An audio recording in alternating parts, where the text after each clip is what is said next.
আমাদের জীবনে এমন কিছু মানুষ আছে যারা আমাদের সাথে প্রতিদিন কথা বলে না, কিন্তু হারিয়েও যায় না। তারা যখন মেসেজ করে আমাদের মনে আনন্দের এক অদ্ভুত ঢেউ খেলে যায়। আমরা ভাবি, বাহ, মানুষটা হয়তো আমাকে নিয়ে ভাবছে, কিন্তু একটু গভীরভাবে খেয়াল করলে দেখবে তাদের এই ভালো লাগা, এই যোগাযোগ কিন্তু নিয়মিত নয়। তারা তোমাকে ঠিক ততটুকুই মনোযোগ দেয় যতটুকু দিলে তুমি তাদের জীবন থেকে পুরোপুরি চলে যাবে না।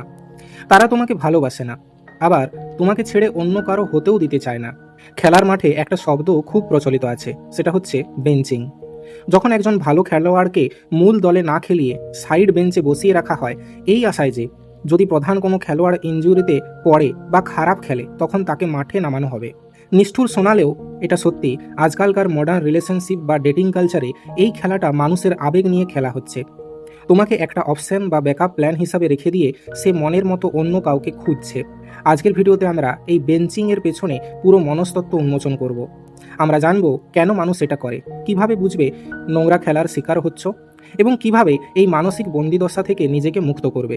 যদি তুমিও কোনো সম্পর্কের মাঝে থেকেও একাকিত্বে ভোগো, যদি তোমারও মনে হয় তুমি কারো জীবনের কেবলই একটা বিকল্প, তবে আজকের ভিডিওটি তোমার চোখ খুলে দেবে।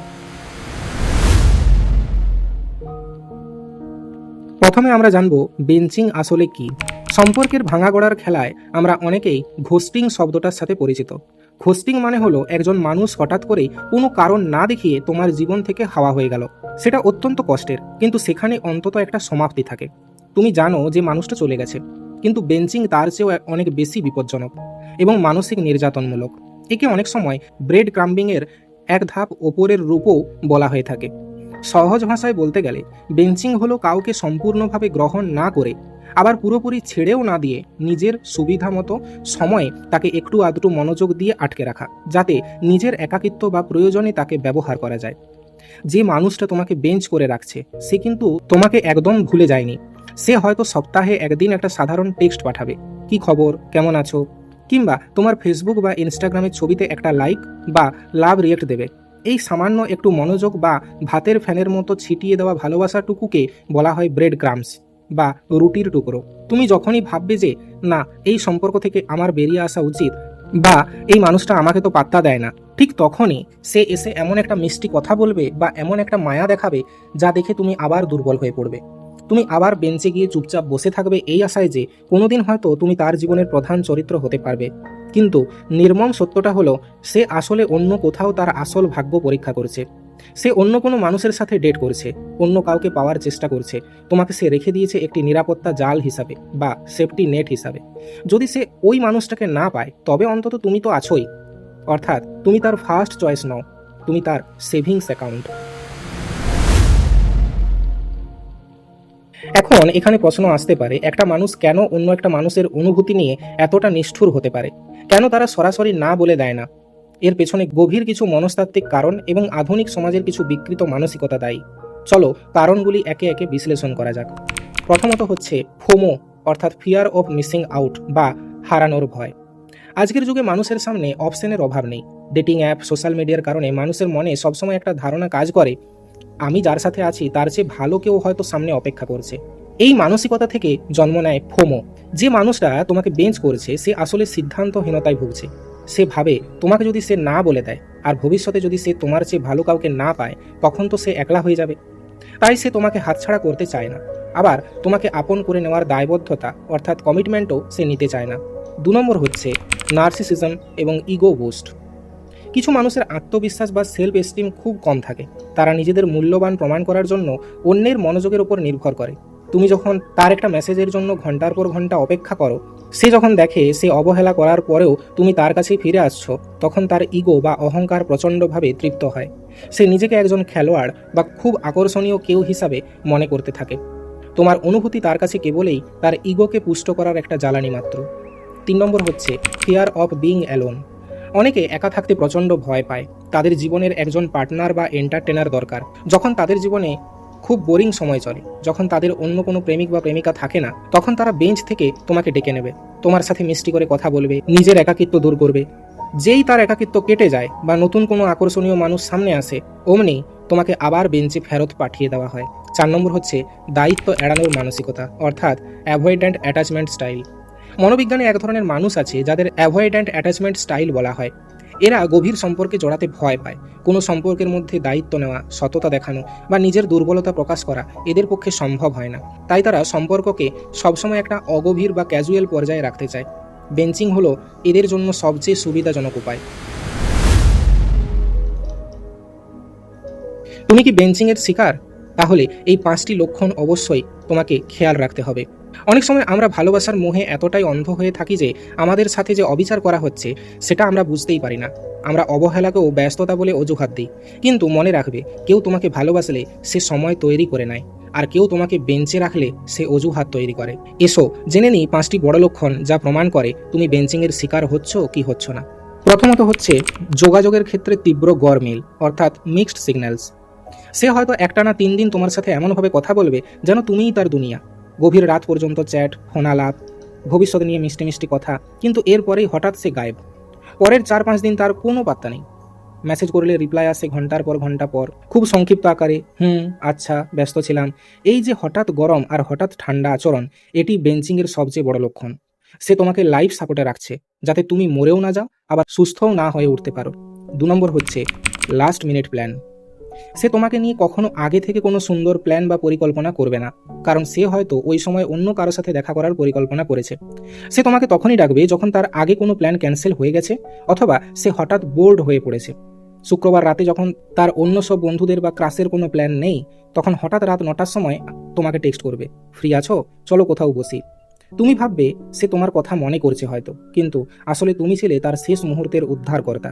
3 নম্বর হচ্ছে the relationship is kept hidden. ফোনে বা টেক্সটে আমাদের অনেক কথা হয়, কিন্তু বাস্তবে দেখা করার কথা আসলেই তার 1000টা অজুহাত সামনে আসে। আর যদি কখনো দেখাও হয়, সে সেটা খুব গোপন করতে চায়। সে কখনো তার বন্ধুদের সাথে তোমাকে পরিচয় করিয়ে দেবে না, সোশ্যাল মিডিয়ায় তোমার সাথে কোনো ছবি দেবে না, এমনকি প্রকাশ্যে তোমার সাথে এমন কোনো আচরণ করবে না যা থেকে মনে হয় তোমরা সম্পর্কের মধ্যে আছো। সে তোমাকে একটি সিক্রেট হিসাবে রেখে দেয়, কারণ প্রকাশ্যে তোমার দায় নিলে অন্য মানুষদের সাথে তার ফ্লার্ট করার সুযোগ বন্ধ হয়ে যাবে। 4 নম্বর হচ্ছে অ্যাভয়েডিং দ্য টক। তুমি যখনই সম্পর্কটার একটা নাম দিতে চাইবে বা জিজ্ঞাসা করবে আমাদের ভবিষ্যৎ কি, আমরা আসলে কোন দিকে যাচ্ছি, তখনই সে অস্বস্তিতে পড়ে যাবে। সে বলবে, আমি আসলে এখন কেরিয়ার নিয়ে ভাবছি, আমি কোনো লেভেলে বিশ্বাসী নই, কিংবা চলো না, যেভাবে চলছে সেভাবেই উপভোগ করি, তাড়াহুড়ো করার কি দরকার। মনে রাখবে, যে মানুষটা তোমাকে সত্যিই ভালোবাসবে সে তোমাকে হারানোর ভয়ে জলদি তোমার হাতটা শক্ত করে ধরতে চাইবে, আর যে তোমাকে বেঞ্চে রাখছে সে সবসময় ঝুলে থাকার বাহানা খুঁজবে। 5 নম্বর ওয়ান সাইডেড এফোর্ট। একটু মাথা ঠান্ডা করে ভাবো তো, শেষ কবে সে নিজে থেকে তোমাকে ফোন করেছিল? শেষ কবে সে নিজে থেকে জানতে চেয়েছিল তুমি কেমন আছো? দেখবে, সম্পর্কটা টিকিয়ে রাখার সমস্ত দায়িত্ব যেন তোমার একার কাঁধে এসে পড়েছিল। তুমি মেসেজ করলে কথা হয়, তুমি দেখা করতে চাইলে দেখা হয়, তুমি যদি 3 দিন যোগাযোগ না করো তবে সম্পর্কটা যেন তাসের ঘরের মতো ভেঙে পড়ে। এই একতরফা চেষ্টা প্রমাণ করে যে এই খেলায় তুমি কেবল একজন দর্শক, খেলোয়াড় অন্য কেউ। আমাদের সমাজের বিশেষ করে মধ্যবিত্ত বা সাধারণ পরিবারের ছেলেমেয়েদের একটা বড় বৈশিষ্ট্য হলো তারা খুব সহজে মানুষকে বিশ্বাস করে ফেলে।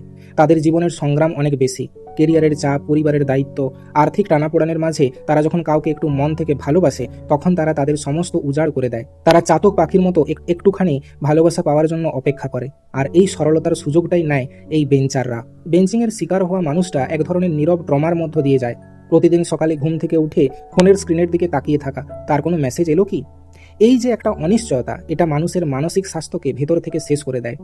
তোমার মনে হতে শুরু করে আমার মধ্যে বোধহয় কোনো খামতি আছে, আমি হয়তো যথেষ্ট সুন্দর নই, আমি হয়তো যথেষ্ট সফল নই, তাই মানুষটা আমাকে সম্পূর্ণভাবে আপন করে নিচ্ছে না। তোমার নিজের ওপর থেকে বিশ্বাস উঠে যায়। একে মনোবিজ্ঞানের ভাষায় বলা হয় সেলফ ডাউট। তুমি নিজেকে অপরাধী ভাবতে শুরু করো, কিন্তু সত্যটা হলো দোষ তোমার নয়, দোষ সেই স্বার্থপর মানুষটার যে নিজের শূন্যতা পূরণ করার জন্য তোমার পবিত্র আবেগকে একটা সস্তা খেলনা বানিয়ে দিয়েছে। কোনো মানুষের ব্যাকআপ প্ল্যান হওয়ার জন্য তোমার জন্ম হয়নি। তুমি কোনো হোটেলের ওয়েটিং রুম নও যে মানুষ তার আসল ট্রেনের জন্য অপেক্ষা করতে করতে তোমার এখানে এসে সময় কাটাবে। You are not a waiting room. অনেক তো হলো অবহেলা সহ্য করা, অনেক তো হলো বেঞ্চে বসে অন্যের করুণার টুকরো কুড়িয়ে নেওয়া। এবার সময় এসেছে নিজের আত্মসম্মান বা সেলফ রেসপেক্টকে ফিরিয়ে আনার। যদি তুমি বুঝতে পারো যে তুমি বেঞ্চিংয়ের শিকার হচ্ছ, তবে আজই এখন থেকেই তোমাকে কিছু কঠিন পদক্ষেপ নিতে হবে। কিভাবে বের হবে এই বিষাক্ত চক্র থেকে? তাহলে জেনে নাও বেশ কয়েকটা পদক্ষেপ। প্রথমে বলবো, একসেপ্ট দ্য রিয়েলিটি। সবচেয়ে কঠিন কিন্তু সবচেয়ে জরুরি কাজ হলো অজুহাত দেওয়া বন্ধ করা। নিজের মনকে বোঝানো বন্ধ করো যে সে খুব ব্যস্ত, সে পরিস্থিতির শিকার। সত্যটা হলো সে তোমাকে ততটা গুরুত্ব দেয় না যতটা তুমি তাকে দাও। এই সত্যটা যত দ্রুত তেতো ওষুধের মতো গিলে নিতে পারবে, তোমার মনের ক্ষত তত দ্রুত শোকাবে। 2 নম্বর, সেট স্ট্রিগনেন্ট বাউন্ডারিজ। তাকে পরিষ্কারভাবে জানাও যে তুমি কি চাও। একদিন সাহস করে তাকে সরাসরি জিজ্ঞাসা করো, আমরা কি একটা সিরিয়াস সম্পর্কে আছি, নাকি এটা কেবল একটা টাইম পাস। যদি সে আবার সেই একই অস্পষ্ট উত্তর দেয়, তবে তাকে পরিষ্কার বলে দাও, আমি কোনো অপশন হতে রাজি নই। যদি তুমি আমাকে নিয়ে নিশ্চিন্ত না হও, তবে আমার জীবন থেকে তোমার এখনই বিদায় নেওয়া উচিত।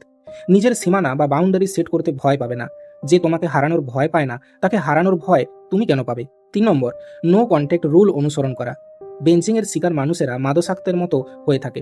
তারা ওই একটুখানি মনোযোগের নেশায় বুঁদ হয়ে থাকে।